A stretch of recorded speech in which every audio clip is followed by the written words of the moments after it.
Evde oturuyordum.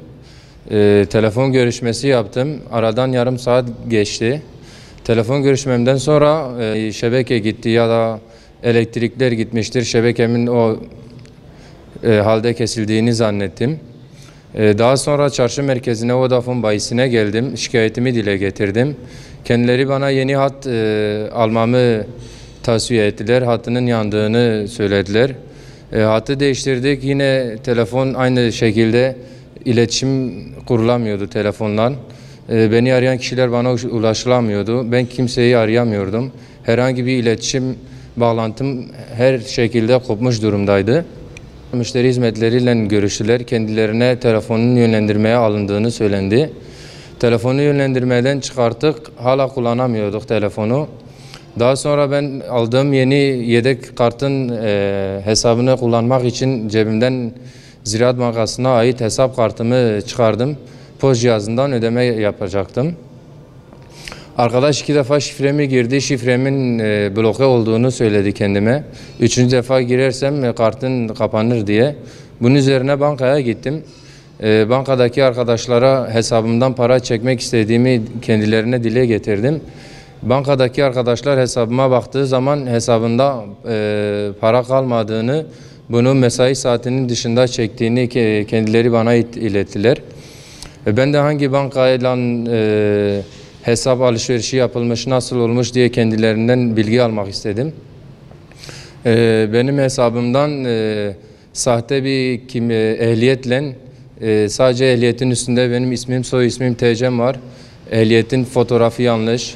Ehliyetin verildiği tarih, ehliyetin verildiği il, ilçe yanlış, ehliyet numarası yanlış, altındaki imza yanlış. Yani her türlü bilgiler yanlış olarak teyit edilmiş. Benim adıma, benim haberim olmadan İstanbul Bahçeli Evler Çamlı Kahve Şubesi'nden benim adıma Kuveyt Türk Katılım Bankası'ndan hesap açtırılmış. Bunu ben Ziraat Bankası'ndan öğrendim. Benim hesabımda 4.500.000 döviz hesabımda para bulunmaktaydı. Bir de 8.000 Türk lirası hesabımda bulunmaktaydı. Bunu dövizi bozdurup TL ile beraber internet bankacılığımı kullanmışlar. Benim Kuveyt Türk'te açmış oldukları sahte hesabımdan bir kısmını nakit çekmişler, bir kısmını EFT yapmışlar. Kuveyt Türk Bankası ile görüştüm. Sahte kişinin bankaya gitmemiş olması, hani dışarıdan evrakları toplayıp öyle hesap açtırdığını öğrendim. 28.850 liram şu an sahtekarlar tarafından kendi hesaplarına aktarıldığını öğrendim. Daha sonra Ziraat Bankası'nda şikayet dilekçemi yazdırdım, kendilerine ilettim. Kuveyt Türk Bankası'na geçtim. Hani mesai saati dışında 12.1'de bir işlem yapmışlar. Saat 12.41'de mesai saati dışında bir işlem yapmışlar. Maksat ki biz EFT'yi görmeyelim diye, müdahale etmeyelim diye, kendi hesaplarına yatsın diye Kuveyt Türk Bankası'na yetişmeye çalıştık. Adamlar parayı hesabından çekmişlerdi. Kuveyt Türk'ten görüşme yaptık. Onlar İstanbul'dan görüşme yaptılar. Adamın kimlik, hesap açtığı ehliyet fotoğrafını gösterdiler.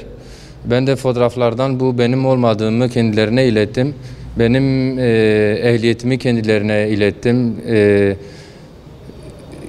Türkiye Cumhuriyeti'ne ait olan nüfus cüzdanımı kendilerine ilettim. Bana herhangi bir bilgi veremeyeceklerini söylediler.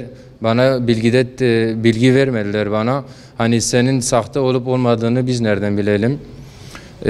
Benim kendi kimlikle nüfus cüzdanını kendilerine teyit ettiğim halde bana bilgi vermediler.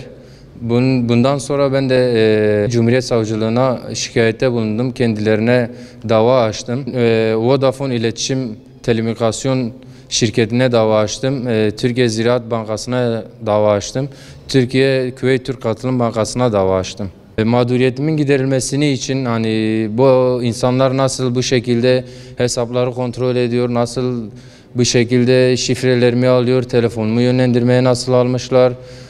Vodafone'la görüştüm. Vodafone'un herhangi kimsenin bize iletişime geçip telefonu yönlendirmeye alındığını teyit etmediler, böyle bilgiyi doğrulamadılar. Hani ne şekilde oldu, nasıl oldu? Buradan Sayın Cumhurbaşkanıma, Başbakanıma, değerli milletvekillerime seslenmek istiyorum. Bankalarda tedbirlerin daha çok artırılmasını, vatandaşlarımızın mağdur olmaması için, yani insan emeğinin bu kadar ucuz olması yani çok üzücü bir durum. Şu anda ben çifte mağduriyet yaşıyorum. Hem dolandırıldım hem de kendi Türkiye Cumhuriyeti'nin nüfus cüzdanımla ben bankaya gidiyorum. Banka hesabımı dondurmak istiyorum. Bana diyorlar ki bu hesap senin değil. Sen gerçek kişi değilsin. Gerçek kişi bizde sahte hesap açan kişiyi gösteriyor bana. Bana bilgi teyit etmiyor. Buradan yetkililere sesleniyorum. Mağduriyetimin giderilmesini istiyorum. Bankaların bu kadar hani sistemine erişilmesi nasıl bir hal almış, telefonumun iletişimin nasıl kesildiğini, böyle bir şey olamaz. Ben kendi hesabımdan benim adıma sahte hesap açılıyor.